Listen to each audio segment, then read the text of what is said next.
Hi friends, ഞാനിപ്പോൾ ചോറ്റാനിക്കരയിലാണ്. രാവിലെ ചോറ്റാനിക്കരയിൽ വന്നു.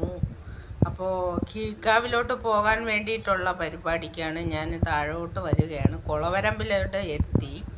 കുളത്തിൻ്റെ ആ സൈഡ് വഴിക്കിൽ നിന്ന് കുറച്ച് വീഡിയോ ഒക്കെ ഞാനിങ്ങനെ പിടിച്ചുകൊണ്ടിരിക്കുകയാണ്.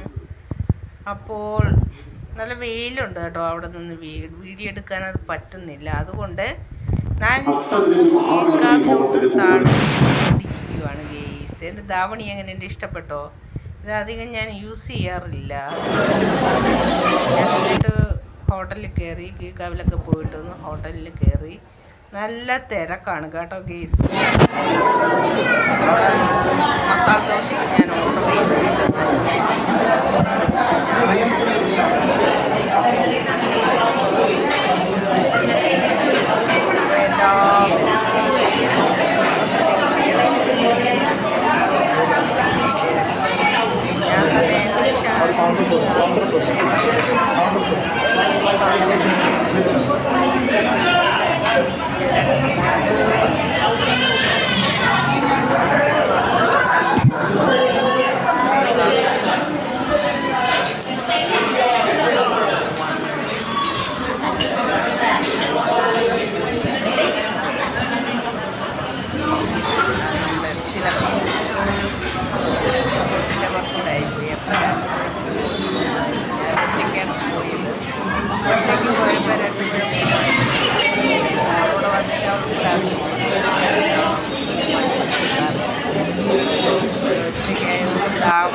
മസാല ദോശ വന്നിട്ടുണ്ട്.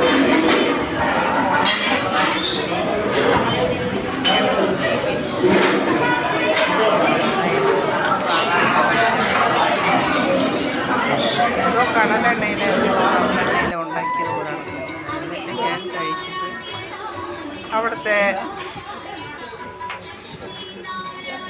അവിടുത്തെ ഈ ഷോപ്പിലോട്ട് കയറി കുറച്ച് മാല, കൃഷ്ണൻ്റെ വിഗ്രഹം, വിളക്ക് വിൽക്കുന്ന സെൻറ്ററിലൊക്കെ കയറിയിട്ട് കുറച്ച് സാധനങ്ങൾ മേടിച്ചിട്ട് ഞാൻ തിരിച്ച് വീട്ടിൽ പോകാനുള്ള പരിപാടി. ഇത് പീഠമാണ് കേട്ടോ, ദൈവങ്ങൾക്ക് വയ്ക്കുന്ന പീഠമാണിത്. ഇതിൻ്റെ വലുതും ചെറുതുമായിട്ട് അവിടെയുണ്ട്. ഇതിനോടൊക്കെ വലിയ ഇൻട്രസ്റ്റബിളാണ്. ഇതൊക്കെ മേടിച്ച് കൂട്ടാൻ എന്നെ പോയിട്ടേ കാര്യമില്ല. അപ്പോൾ അതിൻ്റെ ചെറുതും വലുതുമായിട്ടുള്ളതുണ്ട് കേട്ടോ.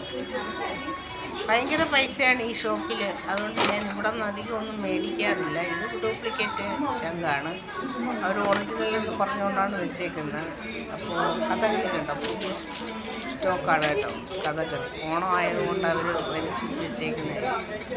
അപ്പം ഇത് കഥകളി സെറ്റ്. എനിക്കത് ഇഷ്ടപ്പെട്ടു കേട്ടോ മീസ്, നല്ല ഭംഗിയുണ്ട്. അപ്പോൾ ഞാൻ കുറച്ചൊക്കെ ഗ്രൗണ്ട് അടിച്ചിട്ട് ഞാൻ അവിടെ ഒരു സ്പ്രേ കുപ്പിയൊക്കെ എടുത്ത് നോക്കുന്നുണ്ടായിരുന്നു. അതിനൊന്നും വലിയ ഗുണമുള്ളതായിട്ടൊന്നും തോന്നുന്നില്ല. അപ്പോൾ എനിക്ക് എല്ലാ സ്മെല്ലും പിടിക്കത്തില്ല. അതുകൊണ്ട് ഞാനത് അതേപോലെ തന്നെ അങ്ങ് വെച്ചു. അപ്പോൾ ഗെയ്സ്, നല്ല ക്ഷേത്രത്തിൽ പോകുന്ന ദിവസത്തിൽ കാശ് ചിലവാകുന്ന ദിവസമാണ്. ഇത് സ്വർണ്ണപ്പെട്ടിയാണ് കേട്ടോ. സ്വർണ്ണമൊക്കെ ഇട്ട് വയ്ക്കുന്ന പെട്ടിയാണ്. അതായത് നമ്മളെ കമ്മൽ ചെറിയ ചെറുതൊക്കെയാണ് അവിടെ വയ്ക്കാൻ പറ്റിയത്. നിറപറയാണ്, നിറപറ. പക്ഷേ ഇവിടെ എന്ത് തൊട്ടാലും തീ പൊള്ളുന്ന വിലയാണ്. അത്രയും കണ്ടോ. നമ്മുടെ വള്ളം കണ്ടോ, വള്ളം അതൊക്കെ ഭംഗിക്ക് ഷോക്കേസിൽ വെക്കാവുന്നതാണ് കേട്ടോ. ഇവിടെ അനന്തൻ്റെ കണ്ട, അനന്തശയനം ഭയങ്കര വിലയാണ്. 7,000-8,000 രൂപയൊക്കെയാണ് ബീച്ച് പോലും. കുറച്ചൊക്കെ വില വെച്ചിട്ട് മതിയായിരുന്നു. പിന്നെ അയ്യപ്പനാണ് പ്രതിഷ്ഠയായതുപോലെ വെച്ചിരിക്കുകയാണ്. ഓക്കെ, ഞാനിവിടെ നിർത്താൻ പോവുകയാണ്.